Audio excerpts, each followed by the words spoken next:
Get in the know. Non-stop Vikings talk. It's Purple Daily on Score North and ScoreNorth.com.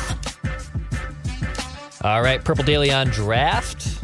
Every Monday on the Purple Daily YouTube channel. And unfortunately, the season starts with a little bit of a dud. The Vikings lose to the Tampa Bay Buccaneers in Week 1. Sets up a pretty tough Game 2 on Thursday Night Football against the Philadelphia Eagles. But Purple Daily on draft here to break things down from a draft class perspective. Of course, looking at the college football season, looking ahead to the NFL draft. And let's just say the idea of tanking for Caleb Williams came up multiple times on Vikings Vent Line yesterday, boys. So it's going to be an interesting kind of way to see where this one goes. But plenty of still stuff to get to, obviously, on this episode. I guess we should probably start here. Let's take a little bit of a silver lining, I think, approach, because so far on Vent Line, we had a bunch of Vikings fans come on that were upset. Mackie, Judd, and myself did a little bit of hot takes earlier this morning. Alex Boone, that episode just posted. He gave some great film reviews and some other stuff. So let's start here. Let's start with the positive. Biggest rookie winners in Week 1 for the Vikings. Now, the PFF grades I saw trickled out about an hour ago. We're recording this at 1 o'clock p.m. Central Time on Monday on September 11th. So let's start here. Miles, give me at least one guy for you that came up to be a big winner from the rookie class for the Vikings, despite the loss to the Buccaneers in Week 1. Well, I mean, there's obviously two. So if Forno wants to take the second one, I'll take the first one. Jordan Addison, just because when we had our impact conversation, him coming in and having a touchdown and immediate impact early in the season, first week of the season, first game, I thought that was huge. And I think, as you'll see as the season goes on, he's just going to continue to get those opportunities, and teams are going to key. His touchdown was literally because the team was keying on Justin Jefferson, and his ability to have the speed to win downfield is important, that they were missing from somebody last year, where Adam Thielen just didn't have that type of juice anymore, and so to have Addison to be able to be that guy to help stretch the field a little bit more is really important. So I thought his impact was big. I'd say another name, but again, I'll let Forno go there just because I know he loved him coming out too. But I think Addison just has there's some room to grow. Obviously, he struggled a little bit with some press coverage. I noticed against some of the Carlton Davis, Jamel Dean. Jamel Dean seemed to have a little bit of his number on a couple snaps, but that's going to happen. I think as he continues to grow and they move him around the formation more, he's only going to get better. But I thought as a first showing, he looked good. He looked explosive and obviously good through the catch point. Nice. And Forno, how about you, man? I mean, yeah, there's a few options here too. Obviously, Jordan Addison catches the first touchdown of his NFL career, but who else from the rookie class this year impressed you?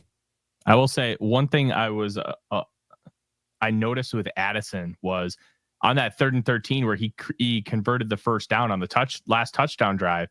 He ran an out route 2 yards short of the sticks, and I'm wondering why that plateau. Is that just the standard out route for that route concept? Why were they not adjusting it to go 13 yards? Did Addison just run it too short? Because I will say, Cousins threw it perfectly like he was supposed to run that depth. So I'm really intrigued to see, to try and find out why that was the case. On 3rd and 13, you're expecting him on an out route to the short side. You're asking him to run short of the sticks. I want to know what all that was about. That was really weird to me. But I thought Addison was good. But the biggest winner is Ivan Pace Jr. 46 snaps. Brian Asamoah and Troy Dye each had 2. That tells you a lot. It tells you that they really believe in what Ivan Pace is doing. And I wonder how injured Brian Asamoah is and how that could have limited his effectiveness. Now, he could still be healthy enough to play, but that doesn't mean you're 100% effective. He was excellent. He was firing in the running game. His pass rush grade was 90. He was in the backfield on the 5 opportunities that he got to rush the passer. And the fact that he had the second most linebacker snaps. Now, I feel like this is skewed. Jordan Hicks had 66 snaps, and then you had the 2 each from Asamoah and Dye, and then Pace had 46. Josh Metellus had 57 total snaps, and there were multiple times I saw him line up as a linebacker / rover, which is kind of like a safety linebacker hybrid kind of role. A lot of people also term it as like an overhang. So that was really interesting to see how Brian Flores was kind of utilizing packages and trying to get players on the field to maximize the things he wanted to do. But I thought Pace, even getting above like 30% of a snap share, was a huge win. And his snap share being like in the 70%, fantastic. How about Mekhi Blackmon? So he had a big pass breakup as well in that game. He had to be a starting cornerback, basically.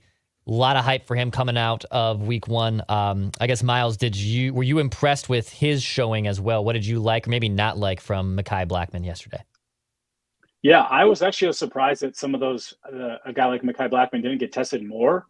To be honest, I thought that teams would be circling a rookie, young players, Evans and Blackmon, a little bit more than they actually did. But overall, I thought Blackmon did what he needed to do. Of course, there's small things, some small communication issues. I think, the late Chris Godwin conversion to kind of seal the game. There's a little bit of communication issues there. I think on a quick wide receiver screen as well. I think we saw a couple miscommunication issues, which is going to happen for young players. But overall, I thought he held his own. And I thought for a guy being his first start as a third round pick, he kind of did what you needed him to do. That long play that he broke up, I was a little worried. I'm not gonna lie. When I saw that ball go up, I was like, oh no, are we gonna see another one of these Moss situations where he comes down with it, touchdown, and he was able to get his hand in there and make a play. And so it's just impressive. And I think you can tell that he's got the confidence. Obviously, I think once he mixes the confidence with a little bit more of the true mental side of the game, where he knows everything that's going on, it's just going to click. But from a first game standpoint, I thought he did as well as you can ask him to. Yeah, I thought it was pretty impressive too. It's a hard position to play cornerback in today's NFL, and he played it pretty well. Was it a perfect game? Maybe not, but at least you saw multiple players right there, right? And Addison and Pace and Blackmon make immediate impacts. I know it was a loss for the Vikings, but they already felt like they made an impact in week one more than all of last year's class basically did, which I guess transitions into this talking point of Ed Ingram. So he obviously has the weird SWAT thing, whoever you want to put the blame on there. Matt Ryan said he should have tucked the ball. Everyone else is saying, no, it's just a fluke play. The PFF grades come out. Pressures still a little high. I believe he allowed 4 pressures. Ed Ingram did. But Forno, you watched some tape on Ed Ingram too so far after this one broken down. You said he didn't play maybe as bad as the PFF grades or maybe as the eye test said he did. I guess, what did you actually like from Ed Ingram's game that maybe something hasn't shown up on the statistics or on tape? I'll be honest, I thought he played pretty well. And that's not something a lot of people want to hear. That's not something people want to believe, because it's easy to just paint the guy who's always been a little rough as the guy who's a little rough. But yeah, a couple reps, he just lost. He lost to Vita Vea on a pass rush rep that was pretty rough. That was one of those pressures. And then on the goal line, he was pulling, and because he's pulling and he's going to hit another gap, Vea's just able to cut right through and get a tackle for loss on Madison. That's not really on him. He did lose another rep to Vea on a run play, but it's Vita Vea. He's a top 5 defensive tackle in this league, and he doesn't get nearly enough respect. He's like 350 pounds, and he moves like a freight train. It's just a really impressive athlete. And if you lose a couple times to him, it's fine, because he did win more often than not. Elijah Cansey beat him with that elite quickness, and that was talked about all draft process, where that really quick first step is just so lethal with these interior offensive linemen that just don't have that type of athleticism. He got beat there too. There was one rep where it was the sack towards the end of the game on the Vikings touchdown drive, where he just kind of like double punched, and that's something that he likes to do a lot. He likes to just try and knock you out. Well, if the guy ends up kind of putting his foot down in the ground and embracing that, and then he got a nice little pulled Ingram out of the way and got the sack. That's going to happen when you have that type of offense, when you have that kind of technique, because sometimes you're just not going to be powerful enough to just get them completely out of the play, and then you have to be able to rebound. And he just didn't rebound. Overall, I thought his game was pretty good. I thought the PFF grades did not reflect what kind of game he actually had, which is what a lot of offensive line play boils down to, especially on social media, because not enough people try to seek out what these guys are doing. But overall, I thought he played well. And some of these pressures are on Kevin O'Connell and Kirk Cousins, where if you know that your offensive line is going to allow pressure relatively quickly, which the Vikings offensive line was not perfect yesterday, and on a couple of these, you're running elevated and elongated route concepts where you're trying to really hit stuff deep down the field. That's going to take time. And a lot of those pressures from last season were because he's trying to run these longer route concepts. If you run a longer route concept, these offensive linemen have to block longer, and it makes their job significantly harder. So I think there's some adjusting that needs to go on with the play calling that we saw kind of carry over year. But overall, I thought Ingram showed growth. You can look at the pressure number as its own thing, but he played much better than any on-paper stats are going to tell you. So there's no need to panic and sign Dalton Reisner, who is liking and responding to any single tweet, I guess, that is thrown his way. It's a very interesting PR move from his perspective. But you really don't need to panic and sign anybody. If anything, you would want to look at center first because Schlotman is barely replacement level. Yeah. And if this back injury, which could be the exact same injury that he lost 5 games to at the end of last season, and we have to remember that Colts game, he was going to come back the next week, but he got in a fender bender and tweaked it. Yeah. And that ended up costing him more games after that. If he's going to be out for a significant period of time, that is something that the Vikings might want to look at doing, signing or trying to acquire a better center for the long term this year. As someone who partially threw out his back on Friday for shooting 100 on the golf course, I completely understand that back injuries are absolutely no joke. So those are that's a tough spot. Wrong the other day, and I kind of tweaked my back a little bit, and it felt weird for 36 hours. It stunk. Getting old, man. Not fun. Not fun. Cheers. Even for the nerds like us here on Purple Daily. Miles, what do you make of the draft class? Kind of having at least 2022's draft class. I should be specific here. Kind of having another dud performance. Lewis Cine runs off the field and the Vikings have to burn a timeout.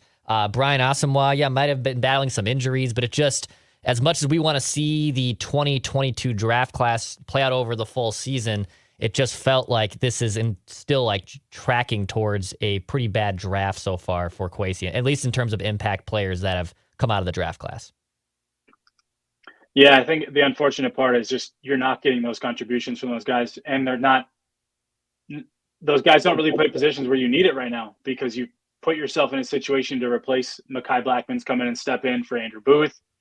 You have Josh Metellus to a degree, but you obviously have Cam Bynum and Harrison Smith for safety for Lewis Cine. And so Jalen Naylor's sitting behind, the 3 top wide receivers. So it's really hard to find room. Ed Ingram and Caleb Evans are really the only guys that have either been given the opportunity or taken the opportunity to significantly play snaps. And so Asamoah, I'm not sure about that one. That one is, to your point, I think it's hard to know if that really was injury related, but it looked like he played special teams still. So I would just be curious what played into that, just because Brian Flores did say going into the week that they expected Asamoah to play more snaps than Pace, and when in reality it was the complete opposite. And so I'll just be curious if that was just coach speak or if that was more of just how he came up from that injury and how he's feeling heading into the game. But that draft class isn't looking too hot. Ty Chandler got a little bit of run, and he's clearly the backup running back, but they weren't really in a position to run the ball much, and their run game was awful. And so it's hard to kind of give him an opportunity to give those chances when the run game is when it's a pass first team. And it's clear that CJ Ham was the primary third down back in a lot of those scenarios where he's in pass pro. Right. So I thought that was kind of telling. Maybe not as much about Chandler, but maybe a little bit more about Madison, because those matter. And I'm not really wanting to get too much down to the Madison level, but we're talking about the second year players, but those things matter. If Ty Chandler was stepping up in those areas, he'd get those opportunities. So let's see if he can, obviously as the season goes, maybe he could be a guy that gets more opportunities, but right now we're just not seeing it. Nick Muse, inactive. And so kind of looking at that draft class, it's not looking too hot. So we'll see obviously as the season goes, but besides Evans and Ingram, and we can't even say much about Ingram yet, we still need a larger sample size to build off of, but it's not looking too hot.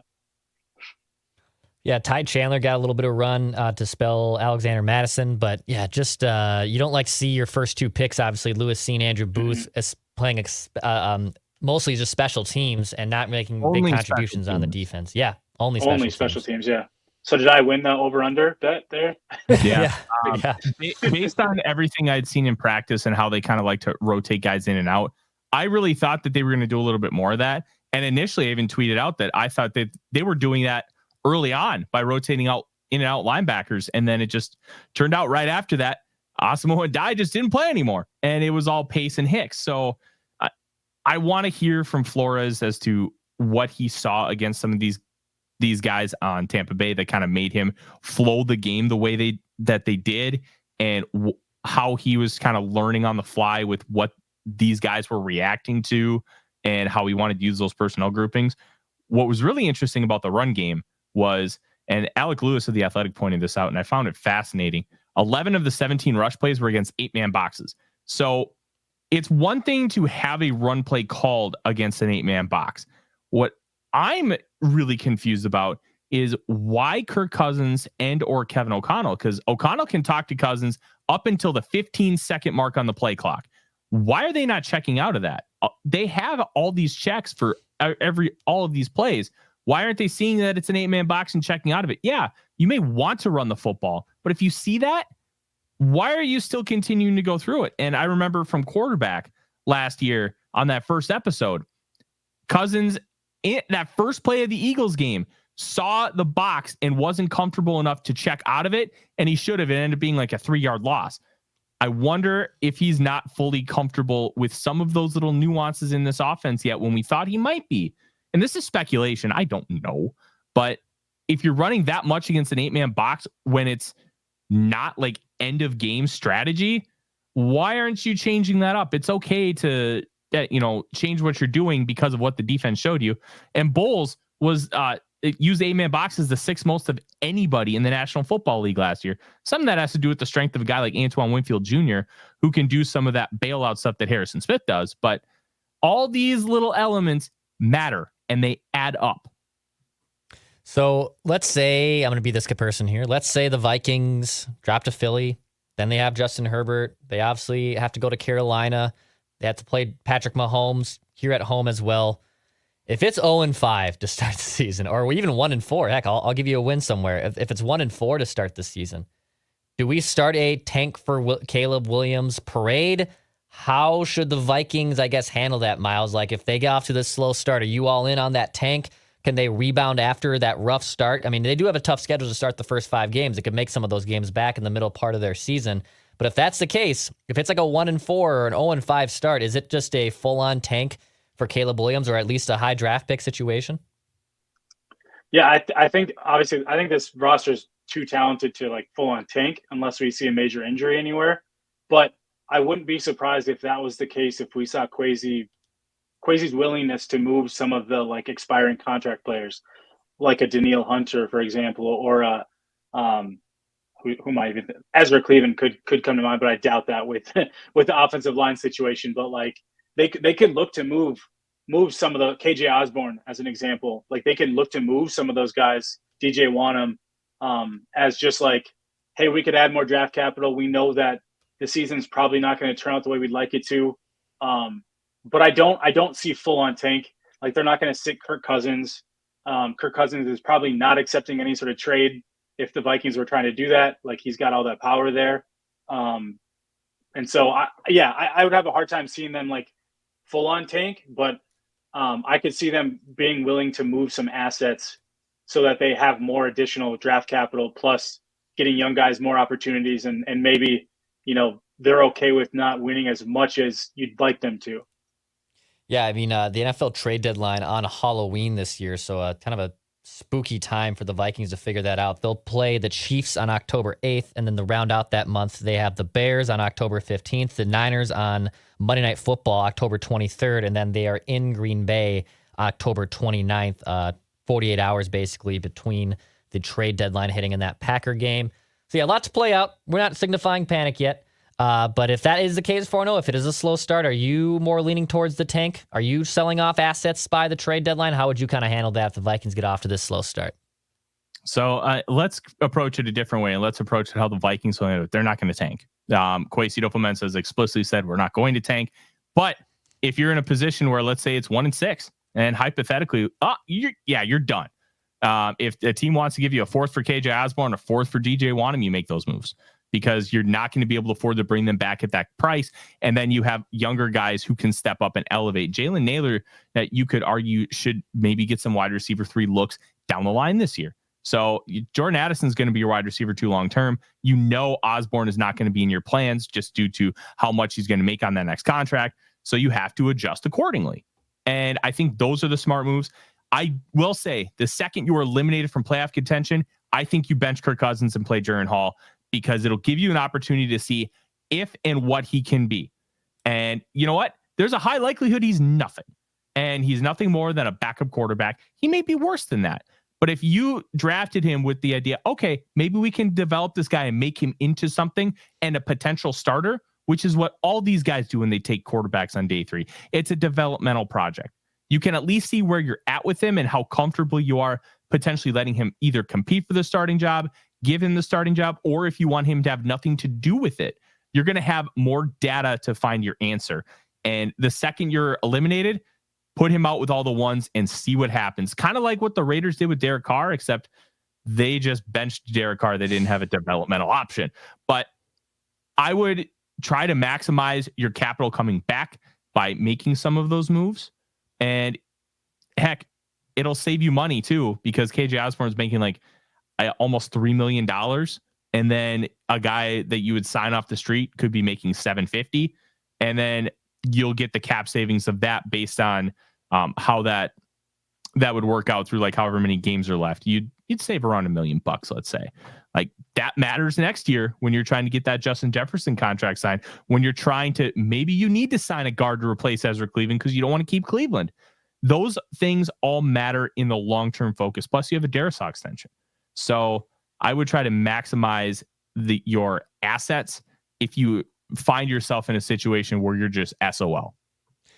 Yeah, it's going to be a very intriguing spot for the Vikings to find themselves in if they indeed want to tank this season. I don't think they're going to get there. I think they're still too good pending, just significant injuries to Kirk Cousins or Danielle Hunter or Justin Jefferson, and hopefully they don't have to even go down that path. College football takeaways. All right, Forno, put a quarter in you here. Who impressed you this week? Who has changed? Maybe whose stock has risen or who has fallen? What guys really impressed you this weekend in college football? Oh boy, we're going to continue with the quarterbacks, and we have to talk about Shadur Sanders again. He played. Now, Nebraska is not a good football team. Let's lay that out there. What they do have is a good defense, a defense that swarms, tackles well, plays good coverage. They really stifled Colorado early, but then Colorado got rolling. He threw another game for nearly 400 yards. He's got 910 yards, and I think it's 9 touchdowns combined on the year. He's just played really impressive football, and he doesn't have an elite arm, but it's reminiscent of a Kirk Cousins arm, where it's accurate. He can make throws off platform if he needs to. Like Cousins is really good rolling out to his left. Sanders made an absolutely bonkers throw in the first quarter where he did that and just threw a rope on an out route for a first down. Those things are really going to translate, and he's shown that FCS jump to the FBS has been nothing for him. I mean, he was a 4-star recruit, so you knew there was talent there, but how the talent applies itself is going to be completely different. And then I think he has to talk about the dichotomy with Drake Maye and Caleb Williams. People are going to fight over this. And Dane Brugler wrote in an article for The Athletic that teams are going to be split on Maye and Williams because of how different they are. And when you go back to 2017, the 2 major hits in that first round were Deshaun Watson and Patrick Mahomes. And up until Deshaun Watson had all the allegations and sat out a year because of everything that happened after that, you had a real debate on, is Deshaun Watson like as good as Patrick Mahomes? Because he was incredible. And the answer is obviously no, but people loved what Watson was doing on the field. And you're going to have some of that same debate with Drake Maye, because some people would prefer a guy who's going to operate a little bit more in structure, who can still do the creative stuff. And he plays like Justin Herbert, and Herbert is lauded as one of the great quarterbacks in the National Football League. Then you have Williams, who doesn't operate in structure nearly as much, and he won't take the 10-yard layup because he wants to be that special player, and he is. And sometimes you have to rein it in a little bit. And that's what Andy Reid was able to do with Mahomes. But is Williams going to go to a place that's going to be able to help him in the same way? because that's going to maximize Caleb Williams at the next level. Take the special plays, but also understand in the NFL, you can't always just try to be special. You have to be smart. And that's why Mahomes has 2 Super Bowl titles to his name right now, because he figured out ways to maximize both, play really smart and be incredibly special. So just be aware when you look at some of these stat lines. Never look at stat lines in college to get your answers. It does not tell you anything. That's kind of the moral of the story, because there's just so much when you look at both of these guys to like, but people are going to be split. And anybody who tells you that Caleb Williams is a consensus number 1 is just not telling you the truth. Miles, I know you got a bolt here, but any college football notes or nuggets or situations that you saw over the weekend that caught your eye? Yeah, well, so obviously Texas beating Alabama was a huge game. Lots of prospects on both sides. Quinn Ewers looking better than he has in his career so far, and I think that's a big important aspect for him. Now, I don't think he's in the top echelon of these QB prospects, but I think he has a chance to move himself up those rankings and maybe be, more maybe in that middle tier of that group. And so that's another option for the Vikings long term. Like, again, it's so early to say besides the top guys. But I think he's an obvious one to talk about. But then we talk about other positions. I think, D-line from that same game, Byron Murphy against Alabama, D-lineman for Texas. He's a true junior, so this is his 3rd year in college. So he's technically NFL draft eligible. He's a guy that was disruptive against Alabama on Saturday, and he's just a guy that the Vikings can use a big-bodied, explosive type interior D-lineman. Now, I don't expect them or think they should use a first-round pick on this position, but those are guys to consider as this team needs to build up the trenches on this team. And so he's the guy that just stood out to me watching that game. And obviously, Keon Coleman from Florida State, that dude is insane. I know we talk about Marvin Harrison Jr. That guy is all all worldly, but Coleman has been balling for Florida State. So I think he's the guy that just brought attention to everybody. Now, again, don't expect the Vikings to spend high capital at wide receiver, but those are the positions that excite me. It's a position that excites me, and watching those guys just ball out. It's just been fun. Nice. And Miles, I know you got a bolt, so we'll say goodbye to you at least. Forno and I can talk a little bit more some college football here, but we'll see you next Monday, Miles. We'll be talking after that Eagles game as well and previewing the next Appreciate week. it. So see you guys. Yep. Peace. Thanks, Miles.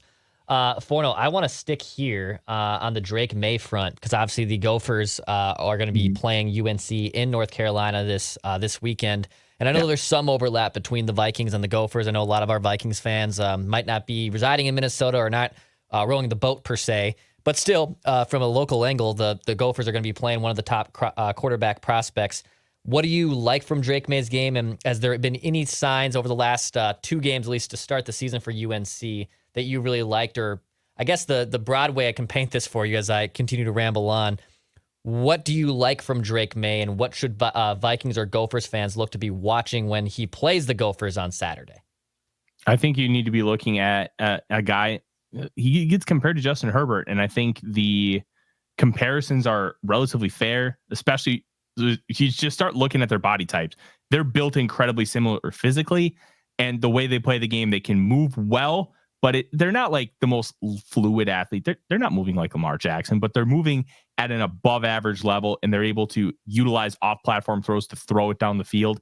What's really impressive about Maye is how he stands in the pocket and delivers a beautiful football, and it's consistent.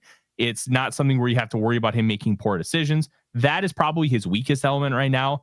He could make better decisions, and that's where you get some of his interceptions, but he'll throw down the field and thread the needle, and he can deliver balls accurately and with velocity, because people think arm strength, some people do, not everybody. Now, arm strength is about throwing it as far as you possibly can. It's about hitting a 15-yard out route or zipping it in a really tight window that you have to just gun it. That Kirk Cousins throw where he just flew it over KJ Osborne's head, that's velocity. That's being like, I need to get it from point A to point B as fast as possible. And he can do those things. I think you need to look at how he's going to attack this defense. Can he manipulate safety Tyler Newman, who's one of the best safeties in the country, and be able to hit some of those deep shots? It's absolute bullcrap that Tez Walker isn't playing this year, but that's a whole nother discussion that, quite frankly, this isn't the platform to talk about it. But the NCAA sucks. And how he's going to be able to manipulate some of that stuff, and can he deal with a Gophers pass rush and then the running game? Like, Drake Maye had threw less than 200 yards last week, but they ran for over 300.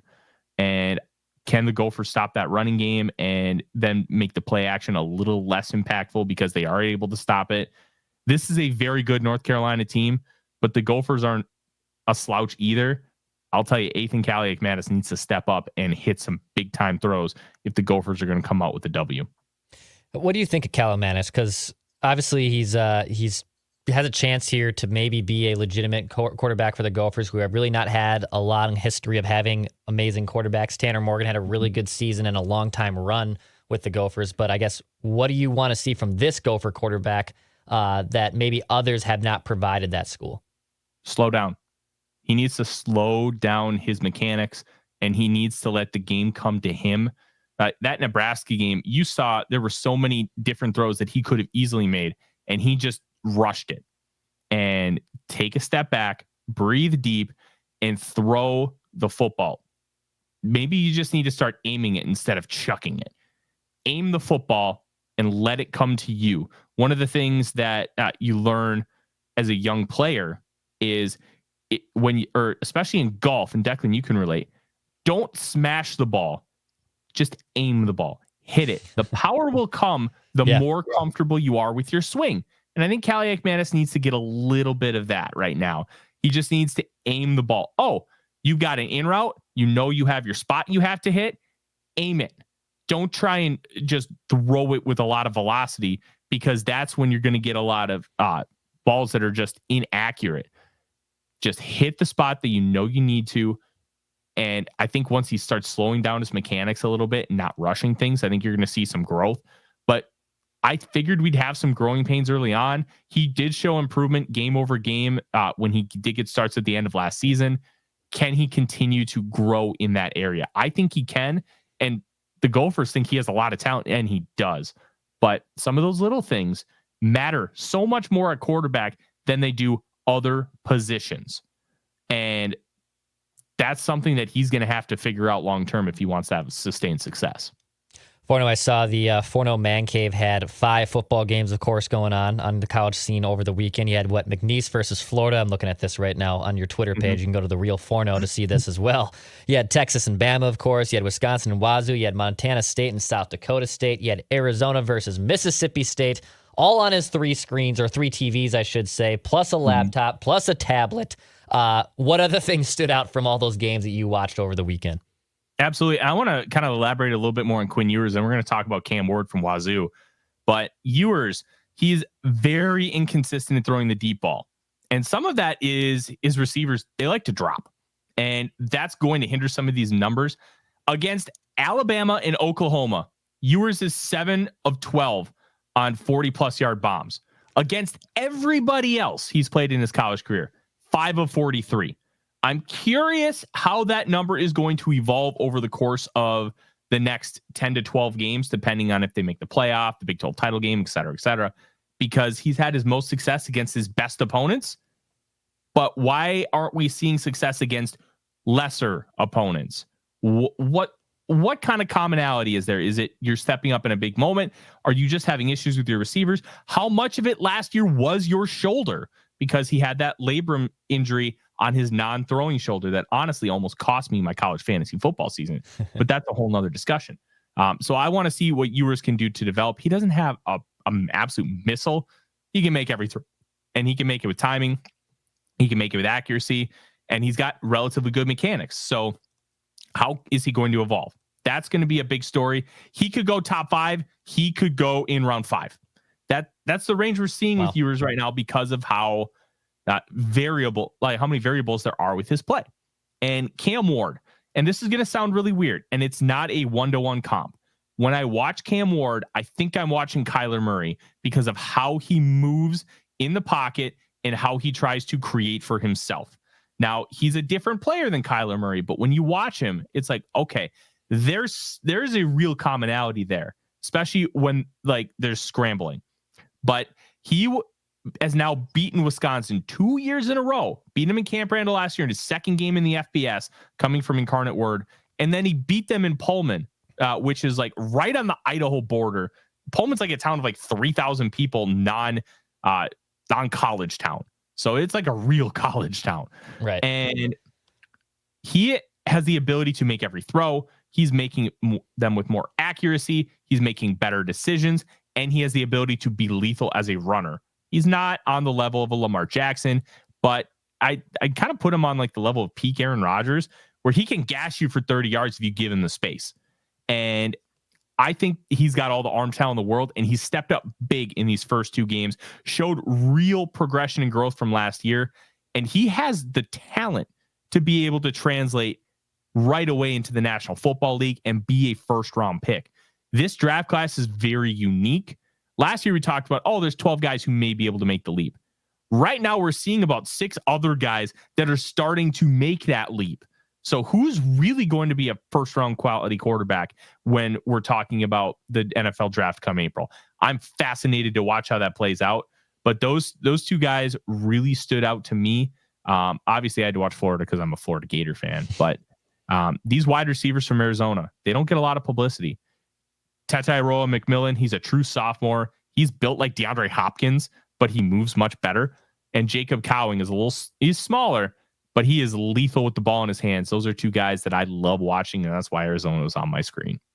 Last thing from you, Forno. I'm not sure how much you caught it, but being a Florida guy, what did you make of Anthony Richardson's debut yesterday with the Colts? I don't know if you were able to just see the box score. Not sure if you were able to watch anything, but obviously you knew him very well from his time at Florida. I guess, what did you think of his performance in his NFL debut yesterday with the Colts? I thought his NFL debut was excellent. With a guy like Richardson, he needs a little bit of time to kind of shore up some of those little things, and that's what we talked about. He needs to shore up those mechanics in the same way Callie McManus does. Just slow it down.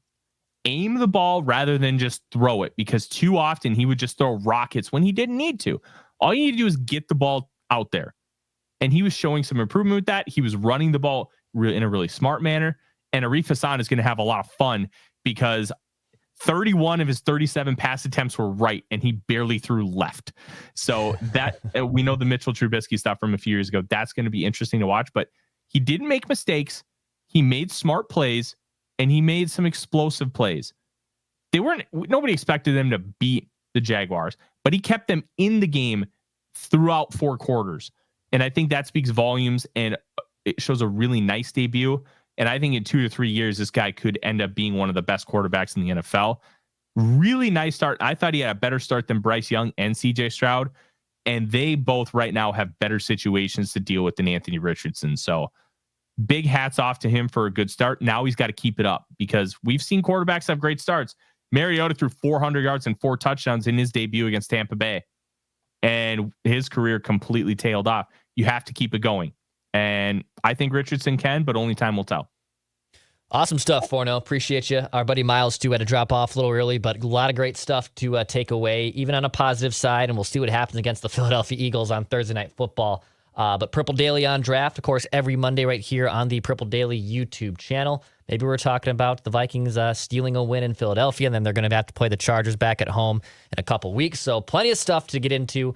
Be sure to check out Before I Die, which will be launching later on this podcast feed and YouTube channel. And go check out Hottest Takes, Alex Boone, and Vikings Vent Line, which was an absolute blast despite the loss. Hit that subscribe button for daily Minnesota Vikings entertainment, where we just want to see the Vikings win a Super Bowl before we die.